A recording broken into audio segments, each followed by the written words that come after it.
حضرت علی سے کسی نے پوچھا، یا علی، آپ کی زندگی میں کوئی ایسی حسرت جو رہ گئی ہو؟ تب حضرت علی نے فرمایا، 2 حسرتیں رہ گئیں، ایک جتنا مجھے علم تھا اتنا کسی نے پوچھا نہیں، اور دوسرا جتنا میں سخی تھا اتنا کسی نے مانگا نہیں۔ آپ نے فرمایا، زندگی کے 3 سنہری اصول ہمیشہ یاد رکھو۔ ایک یہ، اس سے ضرور معافی مانگو جسے تم چاہتے ہو۔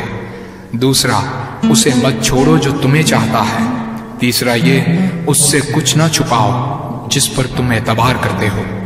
آپ نے فرمایا، دوست سے سنبھل کر دوستی کرو، ہو سکتا ہے وہ کسی دن تمہارا دشمن بن جائے، اور دشمن سے سنبھل کر دشمنی کرو، ہو سکتا ہے وہ کل تمہارا دوست بن جائے۔ زبان کا وزن بہت ہی ہلکا ہوتا ہے، مگر بہت کم لوگ اس کو سنبھال پاتے ہیں۔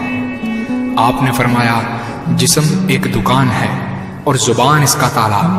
جب تالا کھلتا ہے تو معلوم ہوتا ہے کہ دکان سونے کی ہے یا لوہے کی۔ زندگی تیز ہواؤں کی مانند ہے، جس نے اس کی آندھیاں برداشت کر لی وہ کبھی غم کی گھٹا نہیں دیکھتا، سر سبز و شاداب باغ دیکھتا ہے۔ حضرت علی سے کسی نے پوچھا، یہ کیسے پتا چلے گا کہ جو پریشانی یا مصیبت ہم پر آئی ہے وہ اللہ کی طرف سے آزمائش ہے یا ہم پر اللہ کی طرف سے سزا ہے؟ آپ نے جواب دیا، جو مصیبت تجھے اللہ کی طرف لے جائے وہ آزمائش ہے، اور جو مصیبت تجھے اللہ سے دور کر دے وہ سزا ہے۔ حضرت علی کے پاس ایک یہودی آیا اور کہا، میں نے سنا ہے کہ آپ مسلمان جب عبادت کرتے ہو تو وسوسے اور خیالات آتے ہیں، جبکہ ہم عبادت کرتے ہیں تو ہمیں نہیں آتے۔ حضرت علی نے جواب میں فرمایا، اگر ایک گھر فقیر کا ہو اور ایک گھر امیر کا تو چور کہاں جائے گا؟ یہودی نے کہا، امیر کے گھر میں۔ حضرت علی نے فرمایا، تبھی تو شیطان ان کو ستاتا ہے جن کے دل میں اللہ ہو۔ جن کے دل میں اللہ کی محبت نہیں ہوتی وہاں شیطان کا کیا کام؟ آپ نے فرمایا، جب تمہاری جان کو خطرہ ہو تو صدقہ دے کر جان بچاؤ، اور جب تمہارے دین کو خطرہ ہو تو جان دے کر دین بچاؤ۔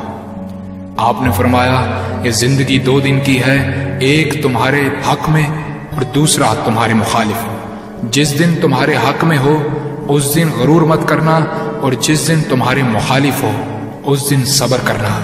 کسی کی مدد کرتے وقت اس کے چہرے کی طرف مت دیکھو، ہو سکتا ہے اس کی شرمندہ آنکھیں تمہارے دل میں غرور کا بیج بو دیں۔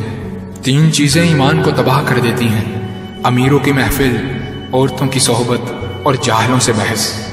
حضرت علی نے فرمایا، جانور میں خواہش اور فرشتے میں عقل ہوتی ہے، مگر انسان میں اللہ پاک نے دونوں رکھی ہیں۔ اگر وہ عقل دبا لے تو جانور، اگر خواہش کو دبا لے تو فرشتے کی مانند ہو جاتا ہے۔ آپ نے فرمایا، اپنے جسم کو ضرورت سے زیادہ مت سنوارو، اسے تو مٹی میں مل جانا ہے۔ سنوارنا ہے تو اپنی روح کو سنوارو، کیونکہ اسے رب کے پاس لوٹ کر جانا ہے۔ مومن کی مثال ترازو کے پلڑے جیسی ہے، جس قدر اس کے ایمان میں اضافہ ہوتا ہے اتنی ہی اس کی آزمائش بڑھتی ہے۔ آپ نے فرمایا، اچھے لوگوں کی ایک خوبی یہ بھی ہوتی ہے کہ انہیں یاد رکھنا نہیں پڑتا، وہ یاد ہی رہتے ہیں۔ آپ نے فرمایا، رزق کے پیچھے اپنا ایمان خراب مت کرو، کیونکہ رزق انسان کو ایسے تلاش کرتا ہے جیسے مرنے والے کو موت۔ حضرت علی نے فرمایا، رشتے خون کے نہیں احساس کے ہوتے ہیں، اگر احساس ہو تو اجنبی بھی اپنے ہو جاتے ہیں، اگر احساس نہ ہو تو اپنے بھی اجنبی ہو جاتے ہیں۔ ایک مرتبہ قصاب آواز لگا رہا تھا، تازہ گوشت ہے لے لو۔ وہاں سے حضرت علی کا گزر ہوا، قصاب نے آپ سے کہا، تازہ گوشت ہے لے جائیں۔ حضرت علی نے فرمایا، آج میری جیب اجازت نہیں دیتی۔ قصاب بولا، میں آپ سے ادھار کر سکتا ہوں۔ اس سے آپ نے ایک بہت حکمت سے لبریز جملہ ارشاد فرمایا۔